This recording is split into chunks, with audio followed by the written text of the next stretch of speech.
Good morning students. देखिए, हम संधि प्रकरण पढ़ रहे थे और संधि में हम स्वर संधि यानी अच संधि और व्यंजन संधि यानी हल संधि हम पढ़ चुके थे। आज हम विसर्ग संधि के बारे में पढ़ेंगे। देखिए, विसर्ग संधि क्या होती है। यदा विसर्गस्य स्थाने किमपि परिवर्तनं भवति तदा स विसर्गम संधि कथ्यते।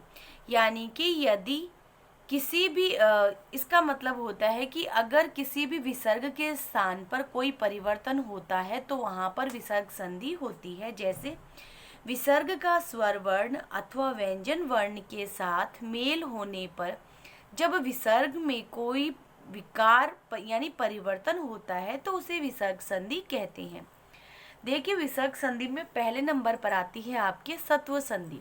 अब सत्व संधि को आप कैसे पहचानेंगे, तो देखिए, विसर्जनीयस्य सह अर्थात खरी परे विसर्जनीयस्य से शात है, यानी कि विसर्ग से परे यानी पश्चात च छ ट ठ त थ श श अथवा से वर्णों में से कोई एक वर्ण होता है तो विसर्ग के स्थान पर त थ आने पर स च छ आने पर श तथा ट ठ आने पर श हो जाता है। देखिए, इसमें बताया है कि अगर स्वर संधि सत्व संधि में अगर तय थे आता है तो उनके स्थान पे तो स से सड़क वाला शय हो जाता है, च छ वर्ण आने पर शय हो जाता है तथा ट ठ वर्ण अगर आता है संधि में तो वहां पर शय षटकोण वाला शय हो जाता है। इसी को सत्व संधि कहते हैं। खर का अर्थ है वर्गों के पहले दूसरा वर्ण होता है। जैसे प फ दूसरा है, च छ दूसरा होता है। इस तरीके से कोई सा भी दूसरा वर्ण आने पर उसी का श में परिवर्तन हो जाता है। जैसे देखिए, नी प्लस फल। अब देखिए, इसमें बताया था कि तय और प और फ आने पर श से षटकोण वाले श में परिवर्तन हो जाता है। क्या? केवल विसर्ग। तो यहाँ पर नी प्लस फल दे रखा है तो नी के स्थान पे श का प्रयोग करेंगे और यहाँ पे हमेशा ध्यान रखना आधे स का ही प्रयोग होता है, पूरा श नहीं आता है। नी प्लस फल में निष्फल, यहाँ पे विसर्ग के स्थान पे शय हो गया। उसी प्रकार आगे देखिए, विष्णु प्लस त्राता।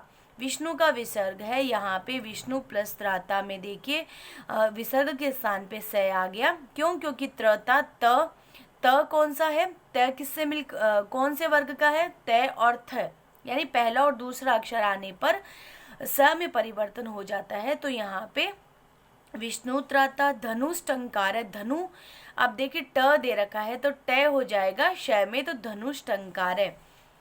निह प्लस छल, छ और छ दे रखा है तो श में परिवर्तन हो जाएगा विसर्ग, तो यहाँ पर हो जाएगा निश्चल। अब इसी प्रकार आगे देखिए, रुत्व संधि। ये थी सत्व संधि और अब आती है रुत्व संधि। अब देखिए, सज जोशोरु यदि पद के अंत में शय या सूजस हो तो स के स्थान पर रू हो जाता है। इस रू के ऊ का लोप हो जाता है, यानी र में जो ऊ की मात्रा लगी है वो हट जाती है, केवल र ही शेष रह जाता है। इसी प्रकार से आगे देखिए, यदि विसर्ग से पूर्व ए आ को छोड़कर कोई अन्य स्वर हो तो, यानी विसर्ग से पहले, पूर्व का मतलब होता है पहले, अगर विसर्ग से पहले ए आ को छोड़कर कोई और स्वर दिया हुआ होता है तो बाद में वर्ग का तीसरा, चौथा, पांचवा वर्ण या कोई स्वर हो या य र ल व ह हो तो विसर्ग का रे हो जाता है। यानी ए और आ को छोड़कर कोई भी अन्य स्वर हो तो यहाँ बाद में वर्ग का, जैसे कै वर्ग का तीसरा, चौथा, पांचवा कौन सा हो गया? ग घ ण वर्ण हो, किसी भी वर्ग का तीसरा, चौथा, पांचवा वर्ण दिया हुआ हो या स्वर के बाद में य र ल व हो तो विसर्ग का रे हो जाता है। जैसे कवीर प्लस अयम।